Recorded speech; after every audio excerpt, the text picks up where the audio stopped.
Listen up! There is a storm coming! Like nothing you have ever seen!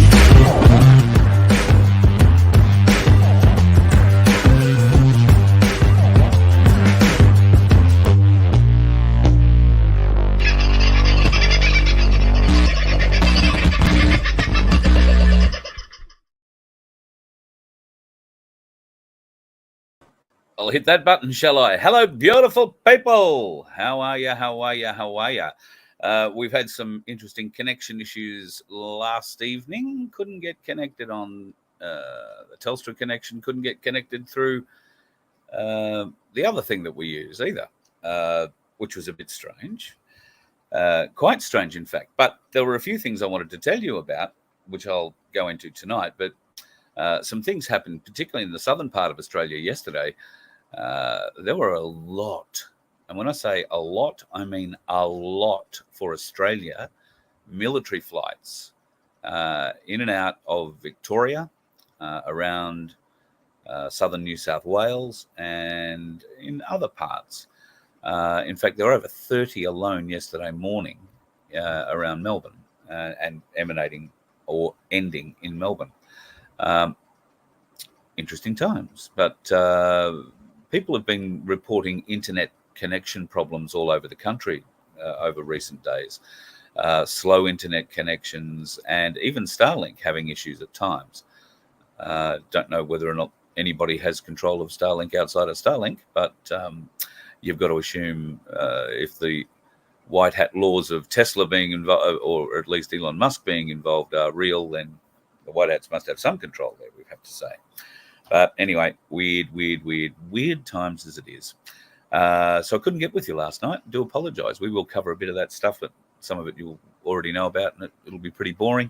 I'm going to show you a new property very shortly. So if you're looking, you remember Cass's Withering property, which is all off-grid, right? Like all off-grid. You get to build your own tent and then upgrade from there within certain parameters. Well, there's a different property now available. There are only, I think, 25 blocks available on this property, and it isn't what you would call completely off-grid, i.e.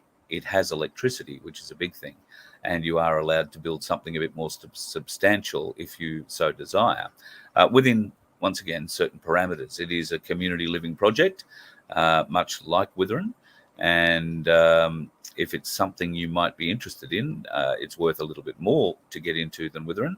But, well, let me show you a bit of it. I think you'll see that it has some pretty interesting differences to the Withering property. Probably one of the big advantages, if you are into a lifestyle of having somewhere to go to should the ocean get a lot closer to your house than you were expecting, then this is a good place to be, in that there is a bit of height to it. It has a freshwater river running past it or through it, and quite a lot of it. So anyway, listen, just have a look, see what you think. And bear in mind, there are, I think, only 25 blocks available for this. Might be a few more. So this is the property that you're getting a bit of a glance at up in the hills. It sits on the Coomera River, which is a beautiful part of the Gold Coast hinterland. You already see that there are some dwellings on it, and plenty of space for more. In fact, I can't remember just off the head how many acres are available. Go back and tell us at the end. But everybody that gets involved gets their own little piece of paradise here.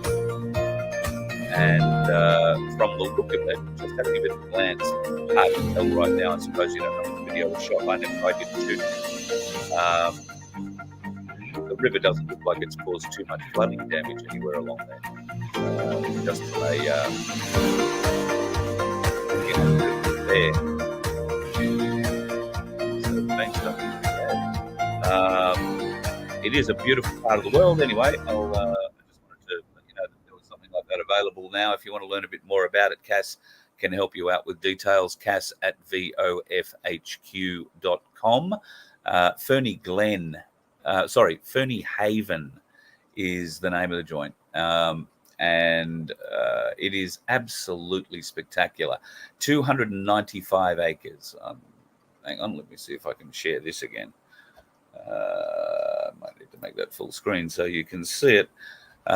Total property is 295 acres in the Gold Coast hinterland with a DA approval for a tourist resort. 30 acres of this beautiful property, though called Platypus Flat, is being developed into a dome village.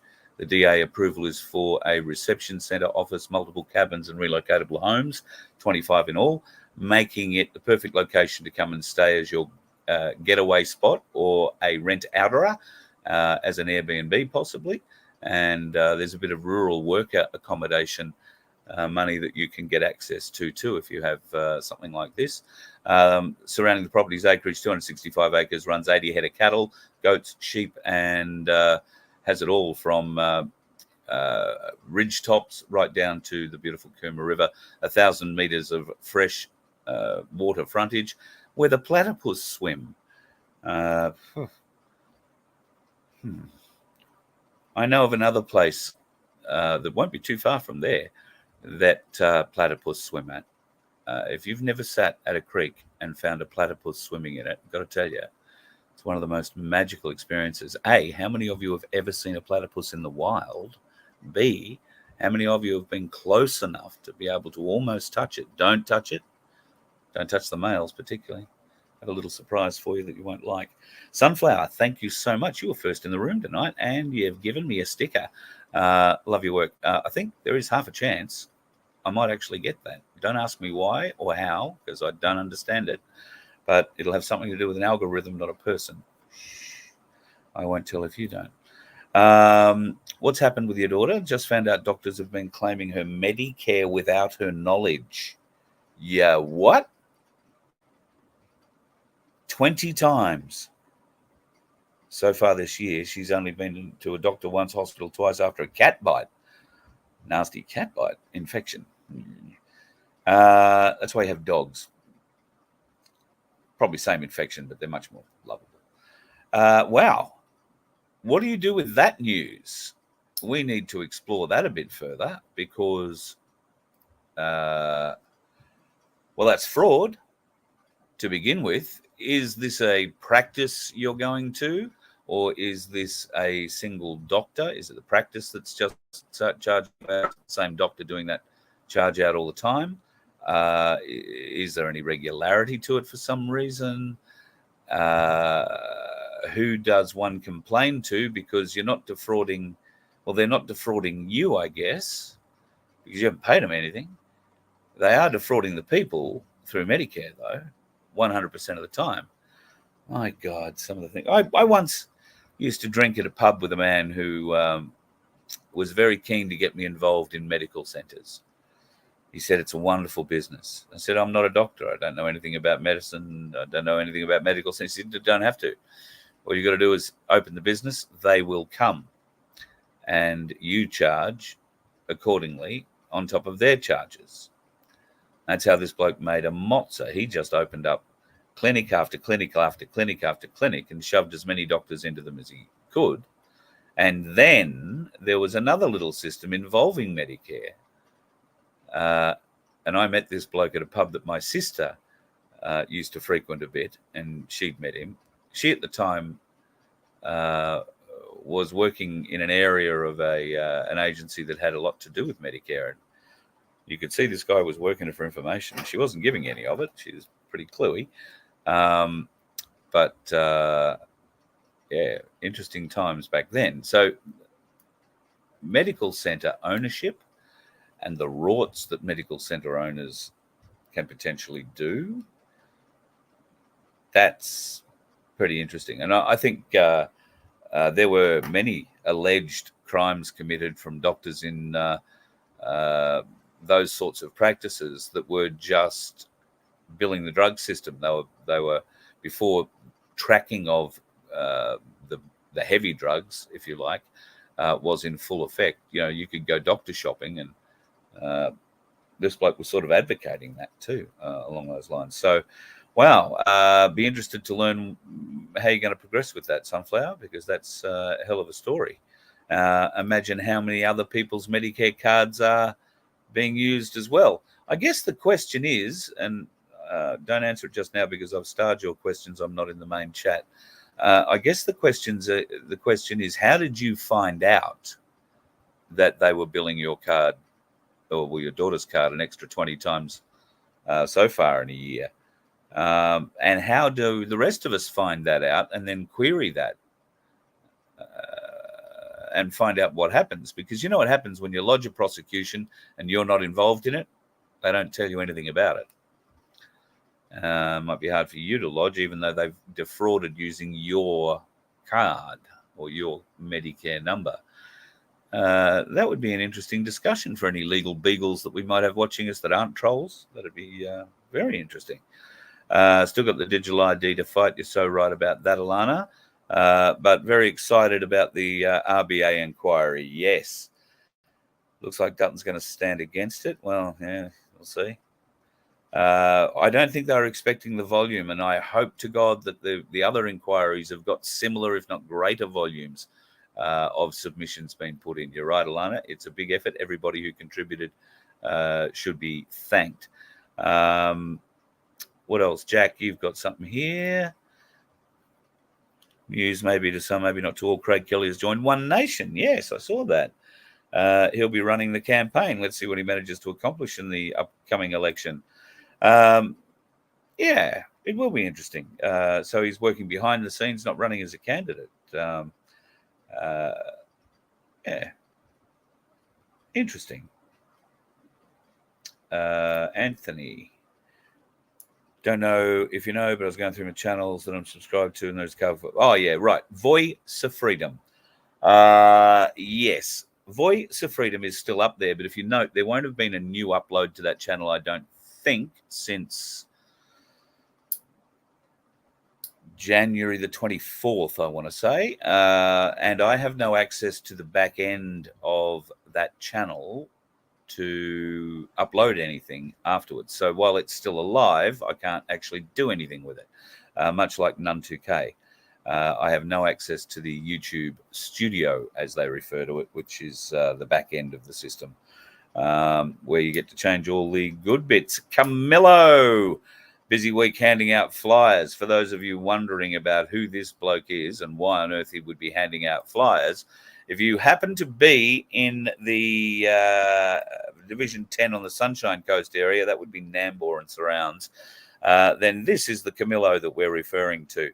Now, Camillo is a doer in the community, a bloody lovely man, and his beautiful wife, who's not running for council, but, you know, Tammy does make a mean cup of tea and a bloody good feed at all times. But they are wonderful folks and have been residents in the area for, I think, since, you know, Adam was very tiny.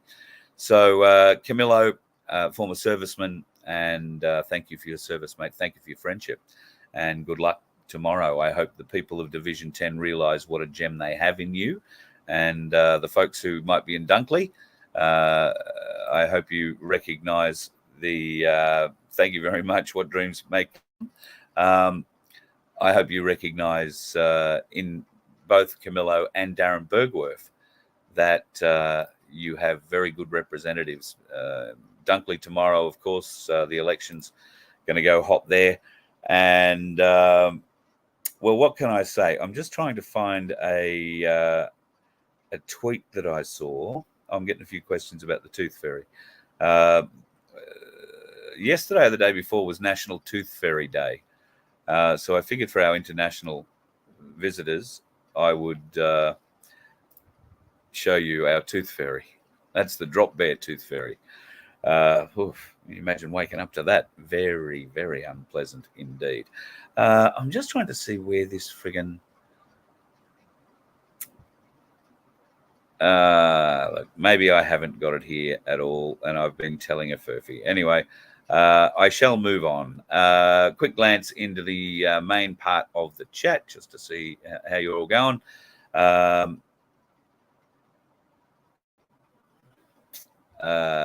Crunch, I've heard of the speech, haven't seen it yet.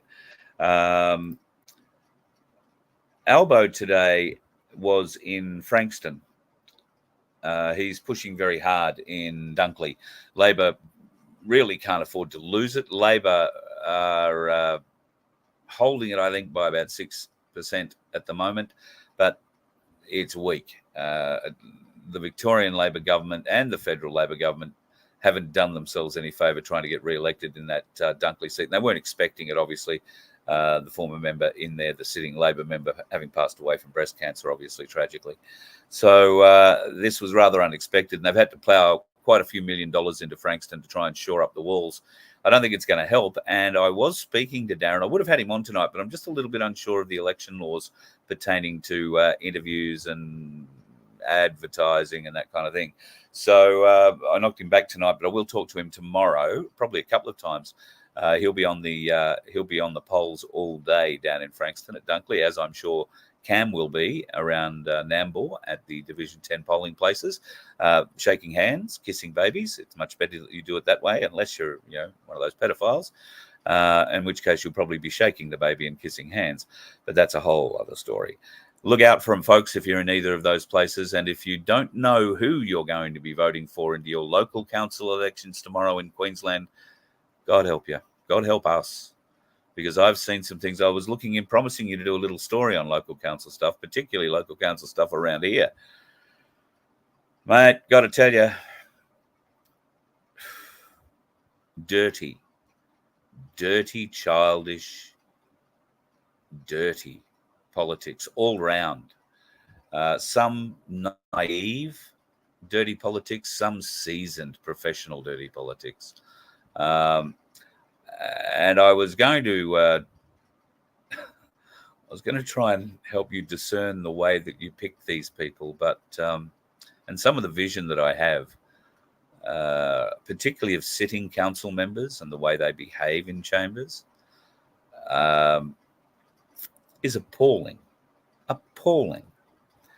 Make your local councillors, if you have to be dragged out to vote for them, lest you face the fine, make sure, A, you know who you're voting for and what they stand for, and that it's something you support. And B, make sure you hold them accountable. Don't just elect them and say, oh, yeah, don't have to worry about that for another few years. That's what they count on us doing, ignoring them. And that's why your city could be the next councillors to approve a smart city update.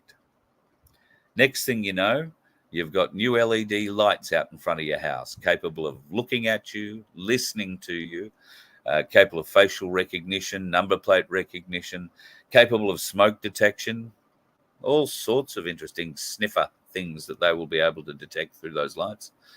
Why do they need, I think the number was 9 Cat6 data cables going to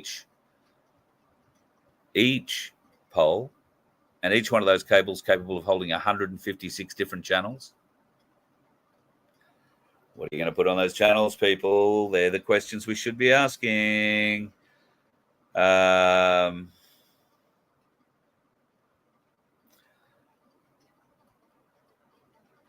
You guys all seem to be holding your own. Sam Destriani. Now there's one politician's name that I hadn't thought of in a while. And we're all wondering who the politicians are that are being thrown up. Well, I've heard 3 or 4 different names. Allegedly Bob Hawke, allegedly Paul Keating, allegedly Bob Carr. Malcolm Turnbull's son has come out and thrown himself on the fire as the unnamed Prime Minister's son that was approached. And I tend to, if the story he's telling is genuine, there's no reason to believe him. That approach was pretty ham-fisted, and he immediately rejected it and reported it to the authorities. He came out and said the story that Mike Burgess from ASIO gave in his annual review sounded almost word for word exactly like what happened to him. And so he was happy to come out and point that out. Great screen for his father. I wonder what details ASIO have on his old man, just between you, me, and the gatepost. And Kevin Crud as well. So yeah, who is it? Don't know. There has been a lot of calls in the Parliament for Mike Burgess to come out and name that politician or that ex-politician. I can only think that if there are a lot of calls coming from the Parliament, they know that there is absolutely no hope that Mike Burgess is ever going to release that information, or that if it is released, then the politician is someone probably of low grade quality and of little importance in the big scheme of things. So they will all turn on him like a rabid pack of dogs that they are and tear that him or her politician to pieces, because that's what those bastards do, unfortunately. Anyway, today there was a judgment handed down in the federal court in New South Wales. Julian Fidge took on Pfizer Australia and Anor, A-N-O-R. He put up a battle about genetically modified jabs and the fact that they did not get the approval or get any of the approvals required through the Gene Technology Act 2000. Or 2000 Act. It was an act, like a play produced in 2000. That's what that's getting at. He was arguing that none of those approvals were met, that it is in fact illegal, unlawful, and downright, well, dangerous, let's call it. Let's not call it genocidal. Let's call it dangerous to have or bypass those stringent tests, and he thought he had a pretty good chance. Obviously, you don't get to the federal court of playing this game without spending a few dollars. That finding was handed down in under 4 minutes. I would play it to you, but all you can see are the boobs and the midriff of the judge delivering her finding, because she decided not to sit. She wasn't going to be in court long enough to sit. She stood, read her finding, which she dismissed the application using an argument of standing. So the federal court found that Julian Fidge did not have the standing. He wasn't an aggrieved person under the Gene Technology 2000 Act, so therefore had no standing to bring his complaint before the federal court. That meant that regardless of if they ever heard any evidence, I doubt they did, but he doesn't have any standing in the court to bring that evidence. So, yeah, they're never going to hear it. They were never going to win. He had no way of hearing, no reasonable prospect of winning. Why? Because the court gave him no standing to present his evidence. That's what I'm trying to get out in the longest way possible. I apologize. Yeah, that's essentially the crux of it. The court refused to give him standing, therefore his application was denied or dismissed, and all costs were awarded against him. So he has to pay Pfizer Australia and Anor's legal costs in the whole battle. One wonders whether or not he'll appeal. The next step up would have to be the High Court, and a wonderful friend of our show and quite an adept legal mind in his own right, Len Clampett. Many of you know Len. Len wrote a letter to the High Court. Actually, he wrote more than the letter. He made a submission to the High Court and filed it in the correct manner. Of course, before anything can be presented to the High Court, it has to go through a registrar. Once again, that registrar decides whether or not you have standing to be heard. Len's submission was dismissed for pretty much the same reasons. However, he hasn't given up. He's written another letter direct to the justice concerned, Edelman, and outlining the flaws in Edelman's decision. And there are many, many flaws, many flaws. So I will try and get Len on for a bit of a chat. I've been promising him I would do that. So he might be able to explain in much greater detail what he is doing there. But yeah, trying to get something through the through the High Court these days, you got to have a lot of money. $250,000, I believe, just to get it through the front door to be heard. And where does that money go? What sort of bullshit is the excuse do they offer? How much is the power to keep the lights and the air conditioning on at the High Court of Australia? Okay, it's a pretty old building. I understand rent's high at the moment, but I would have thought the Australian people would have paid that building off well and truly by now. So how is it? Oh, could it be the millions of dollars every year that the justices are being paid? No, because while they are paid well, that wouldn't account for all that money. Okay, there's a lot of support staff for the justices. They've got to have people to stamp their pages, read their pages, work through their pages, turn their pages, wipe their asses. And those people have all got to be paid. There's security because some of these judges make decisions that make people angry and they fear for their own lives after them. Okay, but there are a lot of people who'd like to make application to the High Court for things. They're turning up to work every day. What is going on? Oh, could that $250,000 or more, whatever that submission fee is? I know that Ben Roberts-Smith has been told he will need to submit a $900,000 surety to the court if he wishes to appeal the decision in his matter. That means he has to pay up front. $900,000 surety because Ben Roberts-Smith, a corporal, was treated very badly by a bunch of faceless, nameless senior officers who aren't being held accountable for their decisions. And Ben Roberts-Smith is suffering the tall poppy syndrome to a great degree, I believe. It's happened before. I think if you were to ask Ted Kenner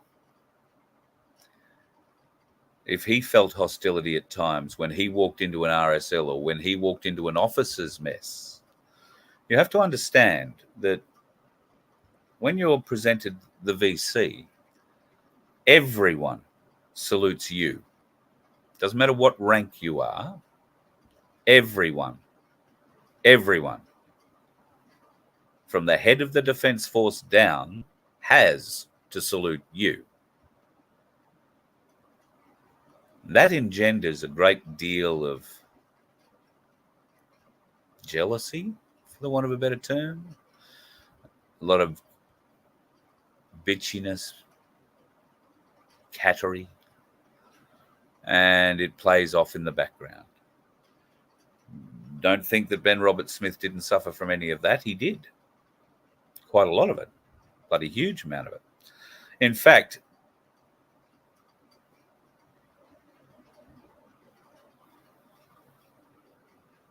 I'm just figuring out what I can tell you. In fact, there is another serviceman who has been awarded the VC that does tell a different story, hasn't suffered the same sort of, and let's call it for what it is bastardization, because those senior officers know no better. They came through a Duntroon that was a bastardization machine. And we know that from court cases, from trials that have been held, from exposés that have been done, from the stories of young officer cadets being raped, humiliated, and psychologically stressed in other ways. Now, I'm not saying that goes on today anymore. There was a huge hue and cry about this some years ago. What I am saying is I wouldn't be at all surprised to find a number of those senior officers have gone through that and think it's okay, that's just how the system works. After all, the system of Army, particularly, is defence in general. I'm not going to single out Army.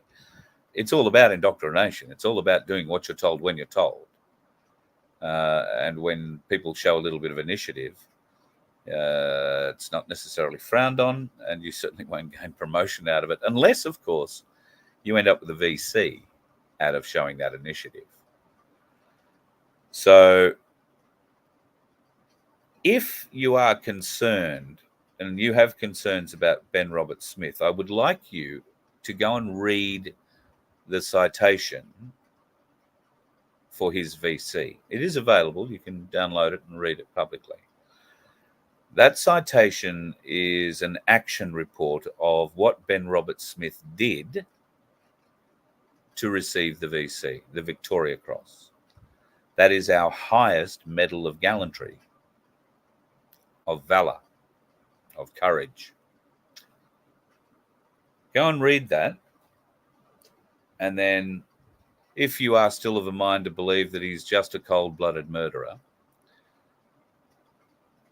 because there are some very graphic things in that citation, including one I particularly like, where he picked an attacker off his back, stood on his throat, and shot him in the head, while attracting fire from multiple locations out in the open by himself, attracting the fire so that his comrades could get out of the way,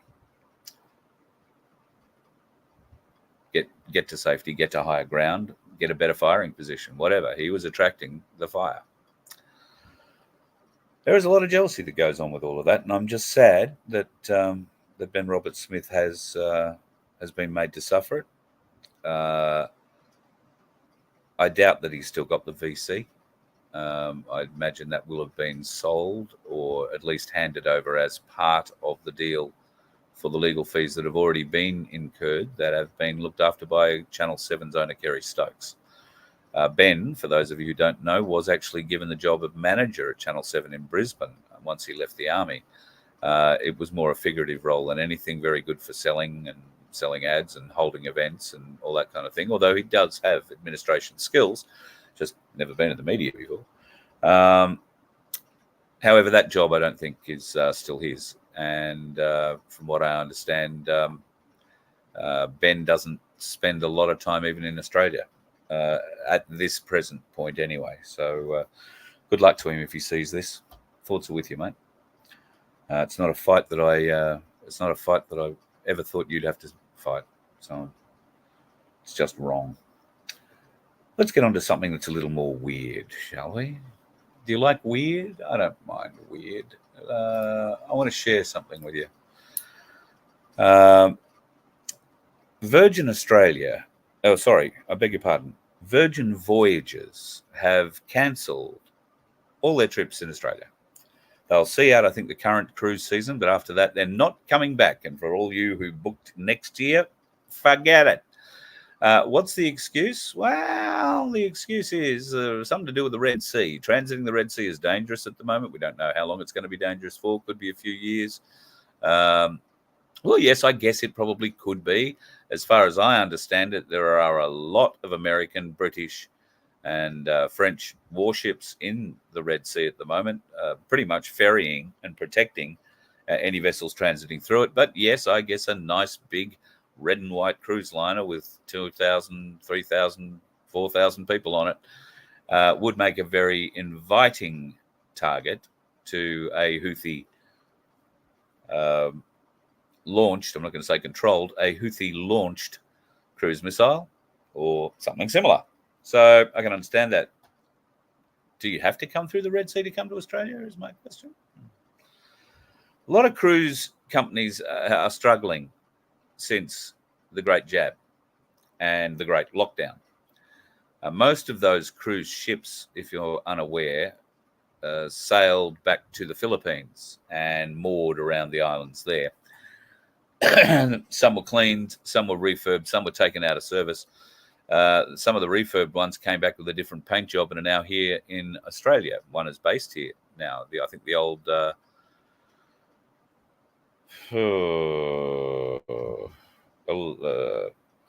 can't. It's one of the Dawns. Pacific Dawn, one of those ones, has been rebranded and is now running around Australia as its cruise ship. Interesting thing about the cruise companies. The cruise companies, and you'll have to go and dig pretty hard to learn about this. But if you learn about the history of the cruise companies and where they come from, you'll find that they've actually got deep embedded history in piracy. Back in the day, there were 7, count them, 7 pirate families. Real deal. 7 pirate families. They were a selection of 7 incredibly powerful and notorious pirates allied to the world government collectively. They constituted one of the 3 great powers that kept the world in balance. After 2 members, Crocodile and Don Quixote, had their titles revoked after their heinous crimes became public, Marine Admiral Fujitora led a campaign to abolish the 7 warlords system. He achieved this goal during the most recent levity as the Council of Rulers voted to abolish the system. Well, that is just one thing I was able to bring up very, very quickly. But I have seen, and I just wanted to bring this up to you when I saw this Virgin story late when I was putting the show together. I did hear 2 years ago that the pirate shipping companies who own between them everything that floats on the ocean commercially work hand in hand with the Vatican being the people or the business that kept track of everything. Okay, everything, the goods, the chattels, the cargo, everything, where the boats were, on what boat, what was on what boat, all that sort of stuff, or who in some cases. Could it be, with cruising going the way it is, that the 7 pirate families have been brought down? Disney are doing some very strange things with their cruise lines at the moment. I mean, they've always been doing strange things. They used to stop at Jeffrey Epstein's Island, for one, dropping kids off and picking kids up. And I can't for the life of me understand why people didn't ask questions then, but, I suppose he was under the radar back then. But, yeah, it could have been one of those interesting little liaisons that we don't hear much about anymore because, well, Ghislaine Maxwell's in jail, isn't she? It's all finished with. Epstein's dead. Ghislaine Maxwell's in jail. Not one of those people on that list that flew on the Lolita Express, though. Not one of them has seen the inside of a courtroom. Oh, I'd tell a lie. Kevin Spacey has seen the inside of a courtroom, but I don't think it was for those reasons. All right, got a few other bits and pieces. I'll get back out of the chat here and show you a couple of interesting bits. This is a couple of days old now. You may or may not have been aware of it at the time. I had this as one of the things I was going to talk about in last night's show. A beautiful little piece about the Queensland government. Now, they've been, well, what's the best way? Changing the narrative in documents around health data and removing historical comparisons when establishing a new performance website. Now, the Queensland Health Minister, Shannon Fentiman's repeated assurances to the people to be more transparent around the hospital data, the emails, the texts and slides obtained through a right of information, reveal instructions to remove historical graphs tab and insert new parameters to ensure graphs and data displayed from December 2020 only. How nice. One Queensland Health slide contained an email about 2 weeks before Fentiman's budget estimates appearance noted one of the changes would be a review of the existing narrative. There were also concerns that coincided with the launch of Fentiman's budget estimates appearance. Just goes on and on and on. A briefing note signed by the minister. If the website is published on the day of the public announcement, there is the risk that there will be insufficient time to rectify technical issues which may occur as a result of publication. That might mean the website will shut down because a lot of people will want to know just about the corruption we've been getting into and exposed for. It is unfriggin' believable. Deliberately deleting data and a sinister focus on changing the story, not the system, is the symptom of a rotting government. Well, I'd have to agree with David Christofouli, the opposition leader, with that. That's about the only thing I would agree with him on. But my God, how Queensland, can you re-elect anybody that would be part of this corrupt group? Seriously. Unbelievable. The crime that this government has been able to get underway with, I do not know. Work is now underway to develop a new platform to further improve data transparency and make it easier for people to access health-related information. That's another piece of bullshit she's spinning. She didn't answer the question on the phrasing of the review of existing narrative. Yeah, wonder why not. Well, that'd be a hard question to answer. Speaking of hard questions to answer, a little while ago, some friends, some part of our family here in this community, the wonderful Bruce and Peter from my place, Maryborough, had a deep conversation. I don't know how long that conversation was, but I'm sure, knowing them both, not terribly well, but knowing them both reasonably well, it would have been a fairly reasonably short conversation where Bruce said something to the words of, "Hey, Peter, you reckon we should probably, make this legal?" And she said yes. Now, you might remember we were all excited about the wedding. Can I tell you? They had the wedding. And here is the evidence. The cake cutting itself. So congratulations, Brucey and Peter.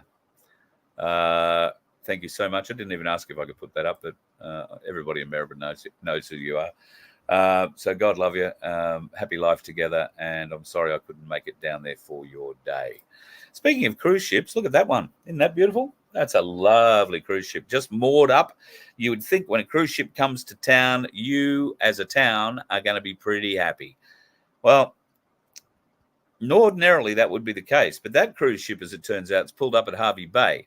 When I say pulled up at Harvey Bay, I mean across the water from Harvey Bay. It's pulled up at Kagari or Gardi or Fraser Island, whatever you want to call it, at Kingfisher Bay Resort. There were not, I repeat, not any options for people to get on a tender and travel over to the mainland. And I want to say hi to Di and Ron, the lovely folks from the Pier House in Harvey Bay. Been lucky to stay there a couple of times, and Di is one of the wonderful folks as part of the Pier group. She makes some very good points here in her post. Luxury cruise ship today in their region, totally bypassing Harvey Bay. Kingfisher Resort is the only one that benefits. Only a few short years ago, tourism was our top employer. Now it's nearly dead health and care assistance. Imagine if we had cruise ships coming in even once a week. The Esplanade would come alive with new businesses queuing up to open. We really are earning our newlywed and nearly dead tag. Tourism figures are way down with the loss of our international backpackers as major backpackers closed.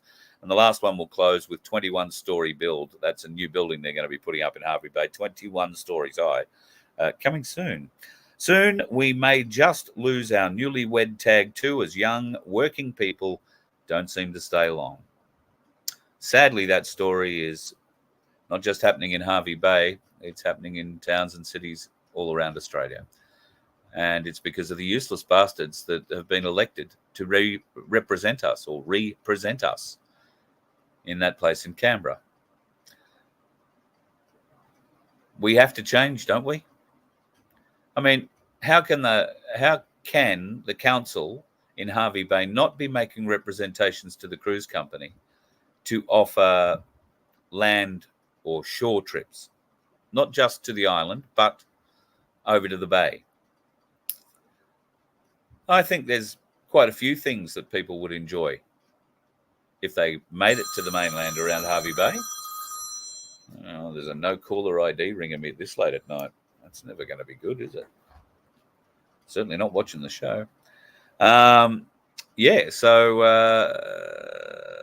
I don't know. Hard to convince cruise ships to do things, but if they're pulling up anyway, why not offer the folks the ability to take a ship, a tender one way or a tender the other? They would be tendering into the island. They wouldn't be tying up there. So, sad, but maybe the local council tried and got pushed back. Some news about Woolworths. I'm not sure if you knew, but I just saw this meme and I thought, got to grab that. I just love the colours of it. The Black Rock octopus wraps its arms all around the major shareholder of Woolworths, of course. And interestingly, today, the head of Vanguard quit. Well, in the last 24 hours or so, the head of Vanguard quit. Head of Vanguard quit, and apparently this happened. The Pope is in hospital, apparently, in central Rome, said to be flu-like symptoms that he's suffering. Well, I mean, let's be honest. The Pope's in hospital. We've got a dead Jacob Rothschild. We've got King Charles with cancer. We've got Princess Kate who's missing. We've got cousin, whoever the hell he was, son-in-law to the Princess Michael of Kent, I think it was. He died somewhere on the farm in Gloucester the other day. Very sad, very sad. As I say, Kate disappeared from all view. William apparently is king, or will be very soon. Charles is going to abdicate because his cancer is more serious than first thought. I say cancer in inverted commas. I probably just didn't show them wildly enough. The Cairns News, who we are very fortunate to have a very good relationship with. Hello to everybody watching on the Cairns News channel, which is up there. I'll just minimize that so I can actually see you all. What was I going to say about that? Oh, yes. Cairns News have got a great story about fluoride. Now, it's a big thing up in far north Queensland at the moment. Fluoride is being pushed to be introduced into the Cairns water system, and I believe Cooktown as well. Now, there has been a lot of pushback from the community. In fact, the only people who are really pushing for its introduction are dentists. But if you go to the cairnsnews.org website and check out their article, it is a very good article. And there is some very good information in there. I've gone off further, and I am waiting to try and get an interview with somebody who's very knowledgeable on the subject of fluoride in the human body and what it does. It is a toxin. It is a poison to the human body, and it will inhibit an IQ in a child. It will, over the course of a lifetime, take a very significant toll on a human body. And while there is no real appreciable benefit to swallowing it, ingesting fluoride, if it were to be applied in a topical way on your teeth, then yes, it does have some benefit. But there is no real evidence to provide it anywhere that says that by drinking fluoride in your water, it's going to protect your teeth. And there has been a graph released, pardon me, which I pinched this one from the Cairns News. This is a tooth decay trend in fluoride and non-fluoridated countries. Now, you might think that around the world, well, most civilized countries have fluoridated water. The fact is, no, that isn't the case. There are many, most of the Icelandic countries, Norway, Sweden, those sorts of places, not at all. France, not at all. Germany, not at all. In fact, in all these countries, it has been outlawed. And when I say outlawed, I mean they have created specific laws to make sure that fluoride is not put into the water system. So you can see here that the argument that fluoride in the water helps tooth decay or less of it is bullshit. So Austria, Belgium, Denmark, Finland, France, Germany, Luxembourg, the Netherlands, Northern Ireland, Norway, and I think that's about all of them I got there at the moment. None of them put fluoride in the water, and all of them have laws prohibiting exactly that from being put into their drinking water. Unfortunately, the first plan I had to get an interview was unable to help me out.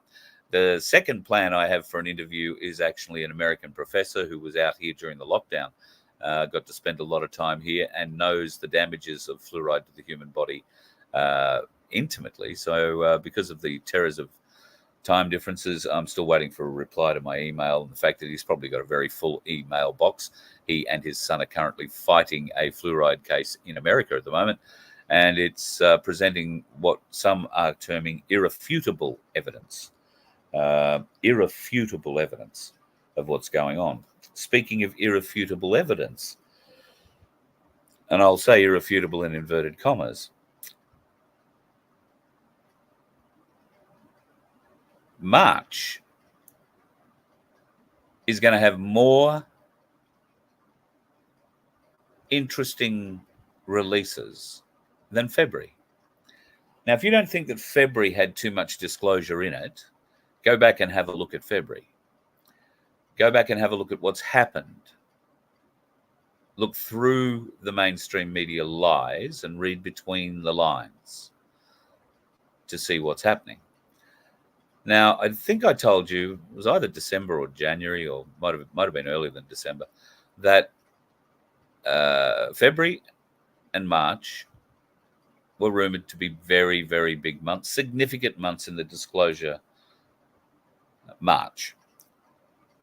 We're now getting told there is dates where highly significant things will happen. One of those is towards the middle of March, but I wouldn't expect that it will be the first thing that comes out. I think there will be something other than that comes out between now and then. But expect March to have quite a lot of frightening things coming out, not just in the realms of what we speak, but there will be much, much hysteria coming out of the deep state. They will be using their weapons, the mainstream media, to their greatest effect. It will be violent, it will be vicious, it will be no quarter given and none expected. We already know that they're starting to sniff around. I'd like to say hello to Tori Shepherd from The Guardian. Hi, Tori. Oh, and I would like to say now, do I have that here?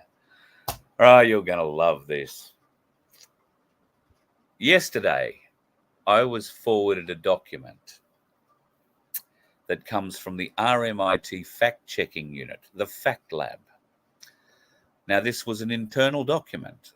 I'm guessing it was an internal document because as part of it, the information in it said that it was a live working document and that it was only being sent to trusted people. Oops. So, this Fact Lab, which is the same RMIT Fact Lab that has been funded by the bullshit operators out of the ABC and some European money, is finally coming to an end. I want to say sooner rather than later, end of March or end of May, maybe. It might be the end of the financial year. But the RMIT Fact Lab, and I'm trying to say it right,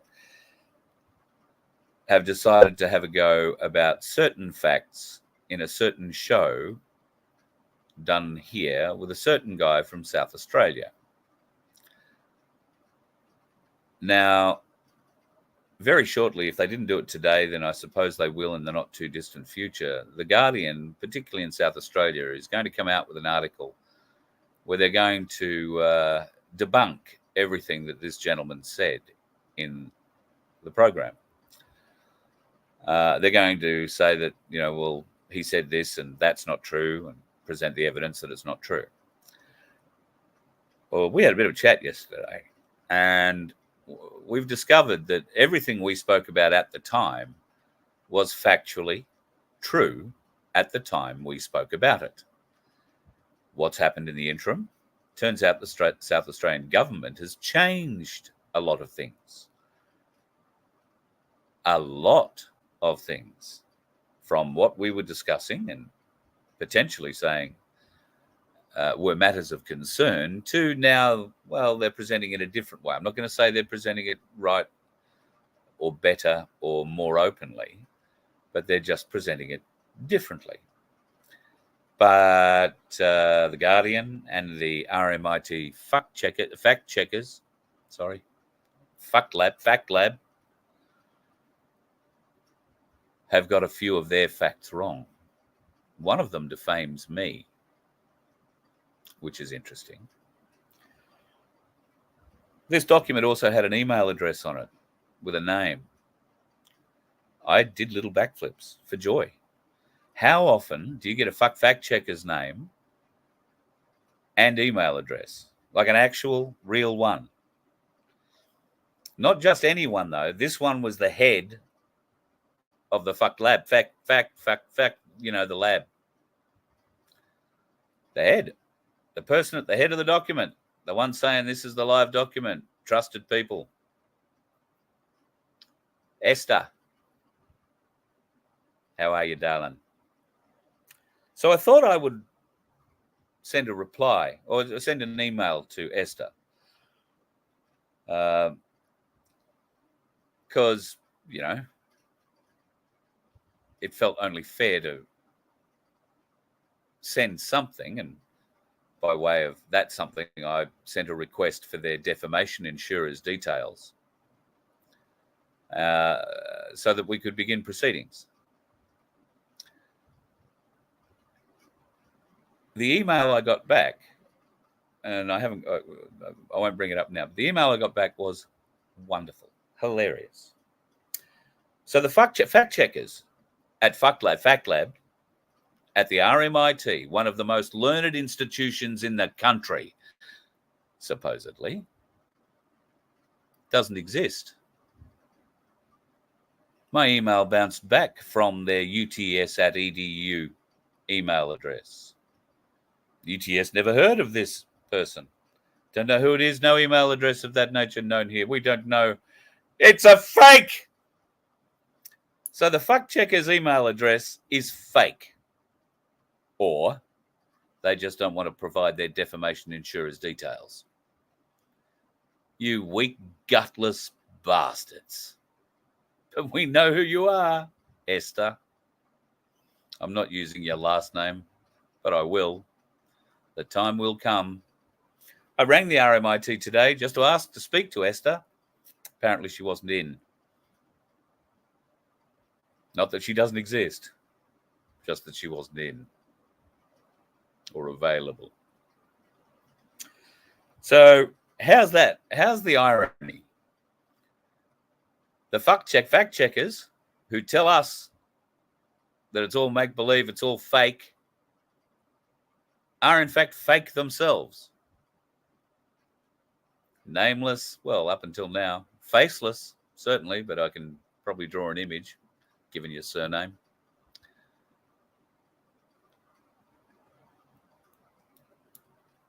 But now I have one of your internal documents. I can see how you structure your lies, your rebuttal. You're not clever. I guess you think you are. Somebody's paid you a lot of money, patted you on the head and told you are, but even now they know that donkey's dead. You're just the last one left riding it. That's okay. This will all go back up the line too, Esther. Lots of fun things out of that. But I just thought it quite funny that the irony that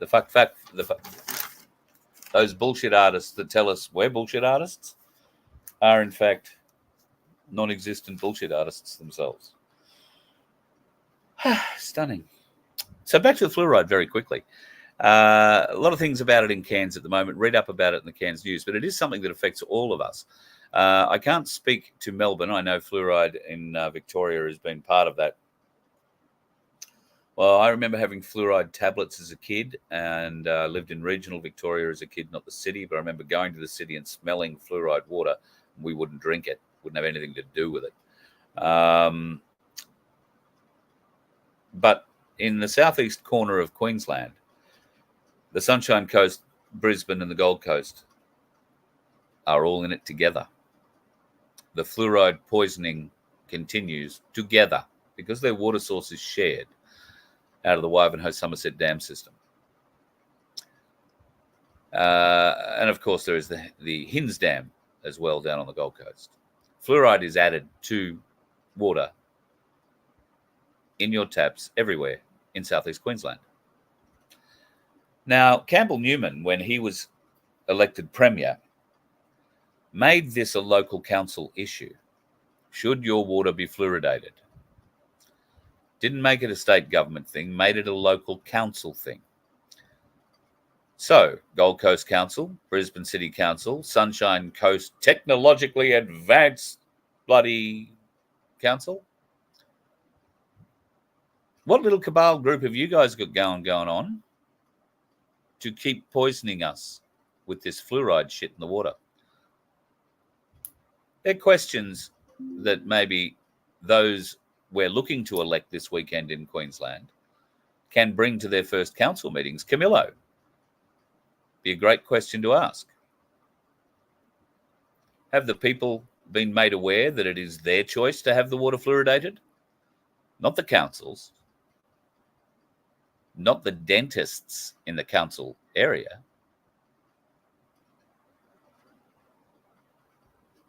Just something, food for thought. Food for thought. How long have I been going? A bit over an hour. I've got through everything bar one thing on my page. I'm gonna close up with something tonight that I ordinarily wouldn't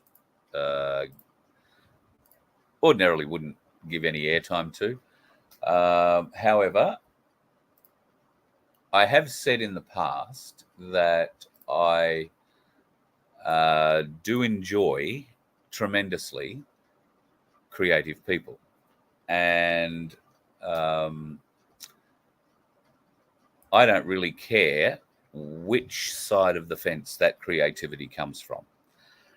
You might recall Cooker Watch released a video about me, failed radio star, which I put on my own channel and got banned for. The creativity she displayed putting that together, I know, was a hell of a job, and it deserved to be lauded, as do very funny memes and very funny comments and all that sort of thing. So I'm extremely tolerant of trolls. I'm not really going to react to you. I've had better than you all my life. Since before the internet was invented, I've been trolled. So, go you artist. But I do so love creative people. Now, I can't say that Cooker Watch is responsible for this little piece of brilliance that I'm about to play you. But if she is, then hats off. Very good effort. Almost professional is how I have deemed this one. Almost professional. Folks, if you enjoy the show and you enjoy the company that you meet in our chat room, can I just tell you that I'm so happy we are able to bring that to you. Our little group in the chat room, and I know there are 2 or 3 Rumble channels that get this stream that aren't part of our chat. There are other people who are watching restreams on other channels that don't know the chat channels I'm talking about. You can come to Nun2K on YouTube, NUNN2K, as in nun, the flying nun, letter 2, number K, you know what I mean. And you'll find us there. You'll also find us, well, not anymore at Voice of Freedom. We're streaming on, I think, 7 platforms tonight. Project Matilda being one of them, now that I've figured out all the right buttons and the timing to push them. So Project Matilda's back up and running again too. And doing great things. The team there, Dan and his team there, are doing a bloody great job. I don't know how much of the team is. I might be overstating it. It might be just him and his missus. But they are doing a bloody awesome job. So if you are enjoying it, we love having you as part of this family, but we struggle to keep the doors open, to keep fuel in, and to keep the internet connected. That wasn't the problem last night. The bill was paid. There was something else going on last night, something very weird. He says, looking over, gazing sideways at the Telstra modem, and still not sure what's going on with that. So if you'd like to come and join us, we'd love to have you as part of our deeper family as a member. You can join from as little as $1.25 a week, and that will all go towards helping us cover the costs that we incur. I don't make a wage. I don't do voiceovers for anybody and charge money for it anymore. If you want a voiceover for your business, I'll help you out, but I'm not doing any of that. So yes, I do have some expenses that need to be covered. I do not live a lavish or exorbitant or extravagant lifestyle. I do not eat out on the town, except when somebody else is usually buying me dinner. And we keep those costs as low as possible. Probably the worst thing about it is I smoke, and I feel guilty about every time I have one.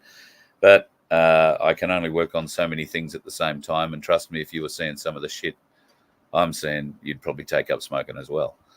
So I don't use that as an excuse. It's just one thing at the moment that I can't seem to get off, which is giving me the shits. But work hard on it. If you can help us out, we will gratefully accept it. We are planning some pretty good things for our members this year, and I'm not going to allude to them because nothing's been locked down at the moment. But if I have my way, one of you is going to take home a very special prize this year.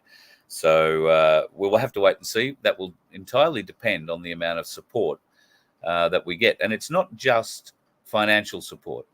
Please like and subscribe. Please comment. If you're watching this video later after the live show has happened, please put a comment in the comment section. I don't pretend to understand algorithms. I don't pretend to understand the analytics. But somebody the other day reamed me because I don't tell people enough to like, subscribe, and more particularly, leave a comment. The comment, apparently, by leaving a comment when I'm as suppressed as I am on the platforms that I am, leaving a comment bypasses certain parts of that algorithm and allows me to gain a little bit more exposure. A thumbs up or a subscribe is great, but apparently a comment, meaning an interaction with the program, elicits more interactions with the program. So if you can make a comment in the program, these ones that I'm seeing in this screen are being recorded now and will be on the live stream, I'm sure, but there are others that won't be seen. And certainly if you're watching after we've done the live stream, add a comment there. Then I'm notified of those comments, and I'll be honest, it's easier for me to read the ones that come in after the show than watching this thing spin up and down like a poker machine reel. But it is fun going through your comments. And no, I haven't got new glasses yet. Yes, I am still having trouble if my eyes are red. That's why, because I'm forever running between glasses.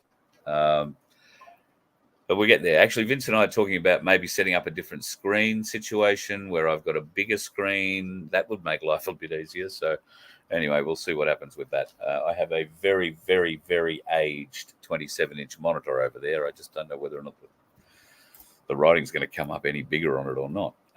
Anyway, it is what it is. All right, folks, I'm going to love you and leave you. Tonight, oh, look, I just saw a thing here. Veronique, tobacco is not addictive. Veronique, I am so disgusted in myself. I don't even believe the chemicals are addictive. They probably are. I believe it's a head thing. I have to want to give up in my head. And while there are times I say I want to give up, I clearly don't want to give up enough. I haven't made that decision in my head. I have done it before, though. And I know this sounds stupid. Oh, I gave up smoking, and here I am smoking again. But I gave up smoking for a good few years. Changed job, got into a particularly stressful, nasty radio job, and took up smoking again, and have been smoking ever since. For me, it's habit, not a good habit. It's situational. I get into the car, I reach for a packet of cigarettes, light a smoke, drive out the driveway. That's sort of how it works. Now, if I've got to move in and out of the car 3 or 4 times in 10 minutes, there's half a chance I'll have 3 cigarettes in that time. Don't ask me why. So I've started recognizing these things, these triggers, if you like, and that's what I'm calling them, triggers. And I'm starting to experiment with my own mind. No, I'm not taking LSD, but I have an idea about giving up smoking aid. I haven't made it yet, but when I make it, no, it's not a bong. When I make it, I will show it to you. Somebody will then go off and patent it, probably the pharmaceutical company, make a fortune out of it, and I'll die of lung cancer. But anyway, that's just how it is. Dusty, how'd you go? Gave up 3 years ago. So hard. Yeah, mate. Yeah. Well, for me, it's the car. I get into the car. I check for a couple of things: phone, smokes, wallet, keys, and smokes are usually the first thing that's triggered. I've just got to change my mindset, and I do have this little thing I plan to build. In fact, I might even go to it over the weekend and see what we can do. For me, I think it's something to do with my hands. So I've been a pen chewer my whole life. So, and I mean a chewer. I've eaten pens, not swallowed them, but I've chewed them down so that there's a small bit of plastic to hold on to while the ink bladder sticks up the top. Bloody ridiculous. Things you do in school, hey? Anyway, that's a fight for another day. I do want to leave you with this giggle. And I do think it's a hell of a giggle. The creativity that's been put into this is, like I say, almost at a professional level. And if some professionals were involved with this, then I'm sorry. Well, I think it's almost at that level. Get in touch with me and I'll tell you why. But I do not in any way mean to disparage what you have created, because I have not laughed out loud as much in a short period of time. And this is 8 minutes long, what I'm going to play you. I think you'll enjoy it. So, folks, if you would like to grab your drink, it is a Friday night.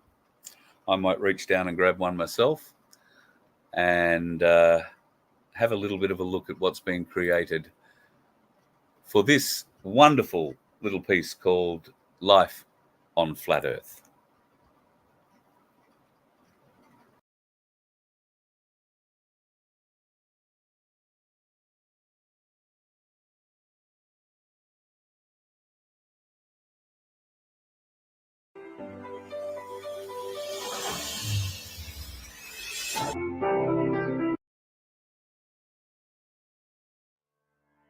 From the mountains to the streams, and from the forests to the oceans, we live on an amazing planet. We will explore the many species and inhabitants of our world in this new series called Life on Flat Earth.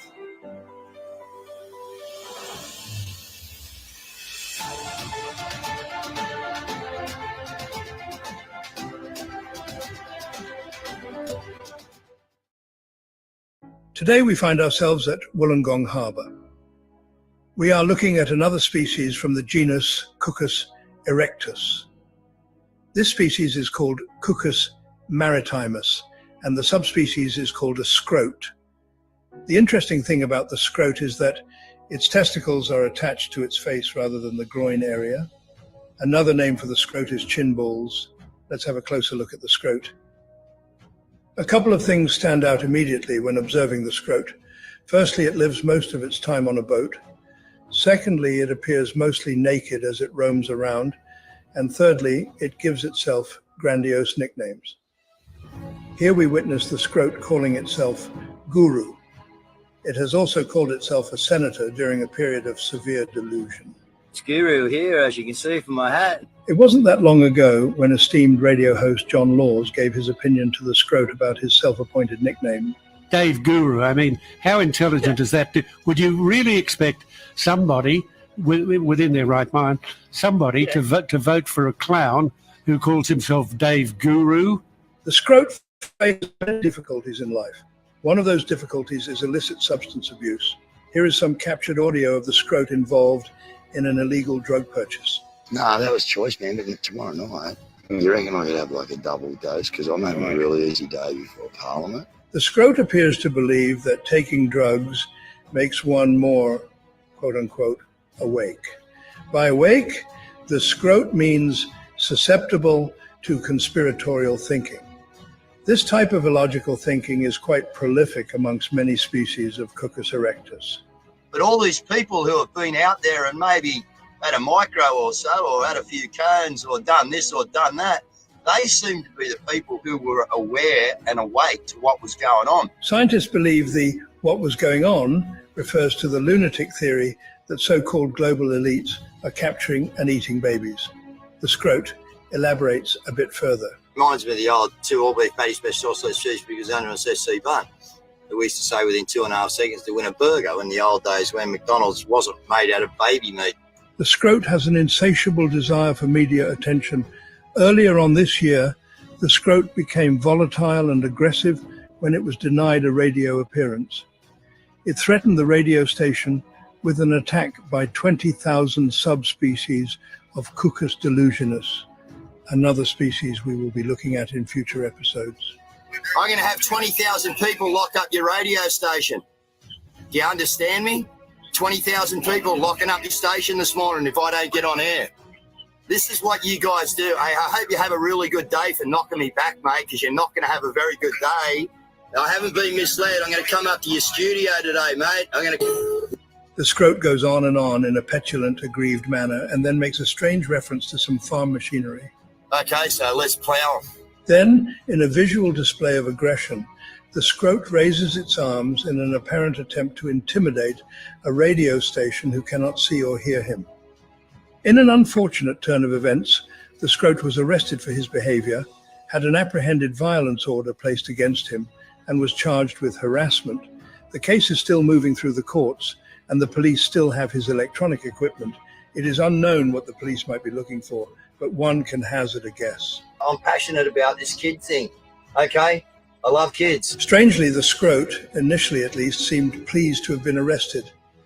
It is believed that this may be a result of imbibing a double dose.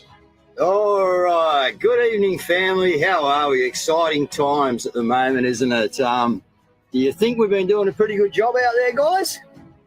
I think we have. All right. You've got me arrested. We've got me arrested. All of us together. All right. But what a great thing. The scrote is unusually open about his masturbatory habits. Scientists are unsure if this relates to his scrotum being on his face or whether it is some other evolutionary aberration. And I started to tell everyone in the crowd how I could help them with masturbation and having an orgasm because I think I'm pretty talented. So people, would you like to come over and here and listen to me? And, you know, Guru will let you know a better way to get off. You know what I mean? Strangely, despite the scrote being known as a public menace and being despised by the entire township in which he lives, the scrote decided to run for a position in the Parliament of New South Wales. It is understood that the Bosie, a subspecies of Cuccus dictatorus, which we touched on in an earlier episode, was the instigator of this ludicrous idea. The Bosie made it clear what its intentions were.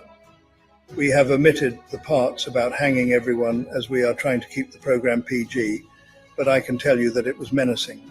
We are getting in to tear the place down. Some say it was obvious from the beginning that the scrote and the Bosie would follow in their orange god's footsteps and claim the election was stolen. Claims of impropriety were being made about stolen votes and even computer tampering. Right, we need your votes in the room. We're not going to let them remove anything on Saturday. There's going to be too many of us, guys. So you're going to have to cheat from internally some other way. You know, and hopefully this is why we need scrutineers. Register, get in there, stop this. Just so you understand, when I say it's difficult, I have a supercomputer. My model is like top of the notch. Ferrari. It's a Ferrari. A Ferrari indeed. That creature is called a quaz and is a subspecies of Cuccus delusionus. We might cover the quaz in a later episode, but probably not because I hate that cunt. As far as stolen votes go, there is evidence that boxes of Group U votes were found stashed away in the most unlikely of places. The votes themselves appeared to attract a different species altogether, the canine. The story of the scrote is a long one, and we don't have time today to explore the full history, including its complete criminal record, its support for oppressive regimes, its harassment of children's surf life-saving lessons, or how it screams for home when it feels slighted or rejected. We may cover the scrote again in a later episode. Thank you for joining me today. Fortunately, the scrote is an extremely rare creature.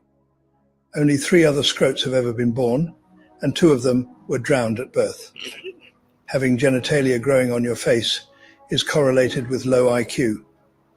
Perhaps that is why the scrote is considered one of Flat Earth's most stupid creatures. I hope you'll join me again for the next episode of Life on Flat Earth.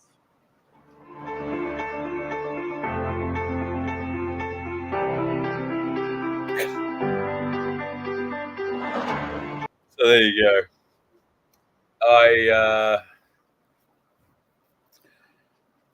find parts of that very, very, very funny. Very, very, very funny. And I'm not playing it. If anybody thinks I'm playing it to have a go at Guru, nothing could be further from the truth. I've always said I admire creativity. I don't care whether it's our side or theirs. Very, very. And I'm sure everybody find a laugh in that somewhere. And if not, then shit, you're probably not going to survive the war if you can't take a laugh. And that's more an indictment on you, I think, than anybody else. So ease up if you think there's too many problems with that sort of a thing. Hey, I'm just jealous, I guess. Oh, look out. I'll start something now. All right, folks, love your work. Be safe on the roads. You know what's out there. Avoid those dickheads. Eh? You let one ant stand up to us, then they all might stand up. Those puny little ants outnumber us 100 to 1. And if they ever figure that out, there goes our way of life. It's not about food. It's about keeping those ants in line. That's why we're going back. Does anybody else want to stay? Let's ride!